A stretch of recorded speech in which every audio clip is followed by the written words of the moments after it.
გამარჯობა, მოგესალმებით ჩემო ძვირფასო ტელემაყურებლებო, მე ვარ ანზო ჭანკვეტაძე, ეს კი ჩვენი გადაცემა მინდვრის ყვავილები გახავთ. დღეს ჩვენი გადაცემის სტუმარია არაჩვეულებრივი ადამიანი, რომელიც არის პროფესიით ბოტანიკოსი, მას შეუძლია გესაუბროთ რამოდენიმე სიტყვით თუ როგორ აუცილებლად მოგახსენეთ, ჩემო ძალიან დიდი მადლობა მომიწვევთ თქვენ გადაცემაში. ეს გახლავთ ძალიან საინტერესო ავსტრიული კედარი, რომელიც ჩამოვიტანეთ საქართველოს. ავსტრიული, და ჩვენ აქ დავდგეთ ამას ძალიან მეორე მოგლა ჭირდება, მაგრამ ჩვენ შრომას არ ვიშურებთ ჩვენი ქვეყნისთვის. მე გახლავთ უერთულესი ადამიანი და როდესაც ეს კედრები გაიზრდება, აქაურობას დაეფარება და ამ კედარის უკან უკვე გადავიყვანთ ხოლმე ქალებს. უკაცრავად ქალბატონები იგულისხმენ რომ დაათვალიერებინოს ჩვენი არაჩვეულებრივი მინდვრის ყვავილები.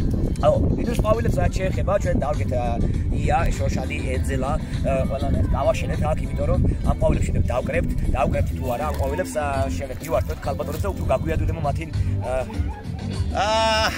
იგულისხმენ რომ გადავიწევთ ქალბატონებს და შემდეგ გავმართავთ გამოჭრით. ასევე ჩვენ ხედავთ აი პატარ-პატარა ქარვები და ჩავდგათ აი აქ სადაც ჩამოვლენ ხოლმე სხვა ქვეყნიდან ქალბატონები და ჩვენ მათ აუცილებლად დაუვლებოთ. უკაცრავად ეს ხო ჩვენი გადაცემა, ჩვენი მოკლე გადაცემა, ყველაზე მოკლე გადაცემა მთელ სოფლიოში. დინა ჩემო ლამაზო რა, გაი.